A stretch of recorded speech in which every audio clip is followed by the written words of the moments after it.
I think it was 2000, 2002. We started off with the MAROs. Pegawai Multimedia dan Sumber became Hakiki, and I filled in the post.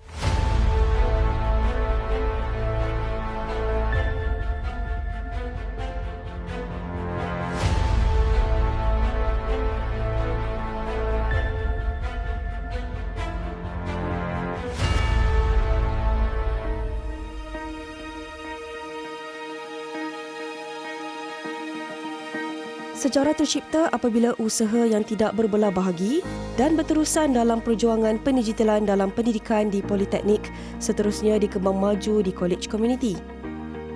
Pendidikan di kedua-dua institusi ini bukan sahaja tertakluk kepada chalk and talk tetapi dikukuhkan lagi melalui pembelajaran menggunakan bahan digital seperti audio dan video. Aktiviti penerbitan audio dan visual di Politeknik bermula pada tahun 1990-an untuk tujuan penerbitan bahan korporat. Kini, penerbitan bahan audio dan video digunakan secara meluas dalam aktiviti PDP di institusi pengajian, baik di peringkat sekolah maupun di Institut Pengajian Tinggi, terutamanya semasa gelombang COVID-19 pada tahun 2020 sehingga 2021 yang melanda dunia. Ini kerana aktiviti pembelajaran dan pengajaran tertumpu di hadapan skrin peranti elektronik.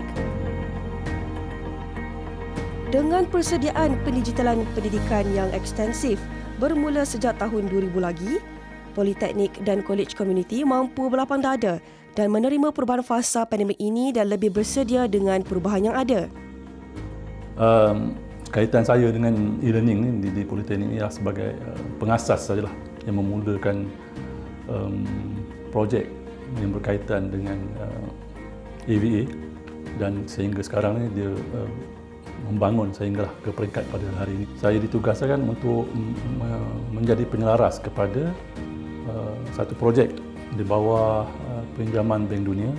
So di bawah projek tu, di bawah ESSP projek tu ada satu komponen dinamakan AVA Development Project.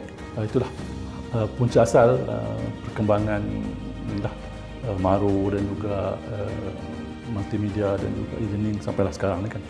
Pada awal penubuhan e-learning di Politeknik, ia hanya bermula dengan penerbitan bahan di dalam cakra padat untuk disebar luas dan digunakan oleh warga pensyarah dan pelajar. Terlibat sama dalam program penghasilan modul video production ni. So modul ni dibangunkan adalah untuk kegunaan para pensyarah lah, dijadikan sebagai modul untuk PDP, termasuk juga pelajar-pelajar boleh gunakan. Waktu tu GPKK memang dalam proses untuk menghasilkan video corporate di PCCE. Jadi saya terlibat sama. Peranan saya waktu tu adalah untuk mengumpul dan menyusun serta menulislah modul. Kami syuting hampir kebanyakan satu Malaysia juga di semua politeknik yang terlibat, ada college community. Dan dikumpulkan dalam bentuk modul video production untuk digunakan oleh pensyarah dan pelajar. 2002 itu ialah tahun di mana jawatan pegawai multimedia dan sumber diwujudkan secara rasminya lah. Waktu itu di Politeknik ini wujud satu unit yang dipanggil unit AVA, unit audio visual. Dan dari situ menjadi unit UMS, unit multimedia dan sumber, dan kemudiannya ataupun ada setengah politeknik menggelarnya sebagai PMS, Pusat Multimedia dan Sumber, dan kemudiannya dijenamakan sebagai UIDM.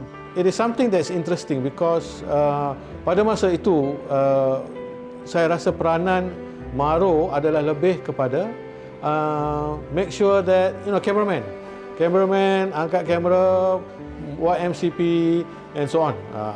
But I think it is not that. I punya point of view is it must go into teaching and learning. Matlamat dan harapan terhadap pembelajaran digital di Politeknik dan College Community adalah jelas dan seiring dengan dasar PPMPT lonjakan 9 iaitu pembelajaran dalam talian tahap global. Fokus dia ialah supaya unit ini mempermudahkan proses penyediaan bahan-bahan pengajaran. Bukan buat ni, bukan kita tak suruh unit ini buat. Yang patut buat bahan multimedia itu ialah pensyarah juga. Tapi unit ini yang memudah carakan. Kalau lecturer tak tahu teknik dia, maka mula-mula sekali kena pergi khusus anggota dalam unit ini. Kejayaan dalam usaha membudayakan pembelajaran dan pengajaran secara digital dan dalam talian telah membuahkan hasil apabila pelajar dan pensyarah berjaya menghasilkan video PDP dan video pelaporan yang sekaligus dipertandingkan di peringkat kebangsaan melalui pertandingan idola. Dalam bidang ni dia bermula dengan reka betul. Ya, tak kira bidang seni ke, bidang kejuruteraan ke, dia mesti ada design and visualization.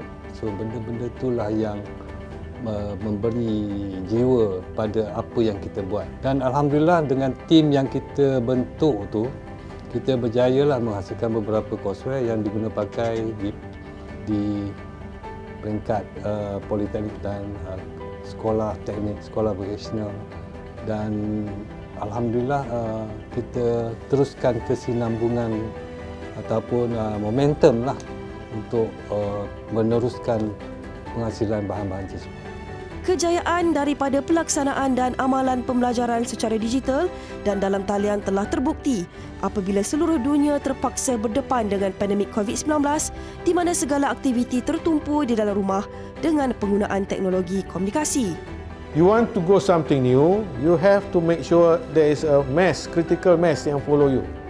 Then you can exceed dengan something new. So that is where I tak sempat. So kita punya TECC 3.0 digital garage dan juga the VR thing belum menjadi kenyataan because itu will put us on the map. Politeknik dan Kolej Komuniti sentiasa mendepani teknologi dan trend semasa.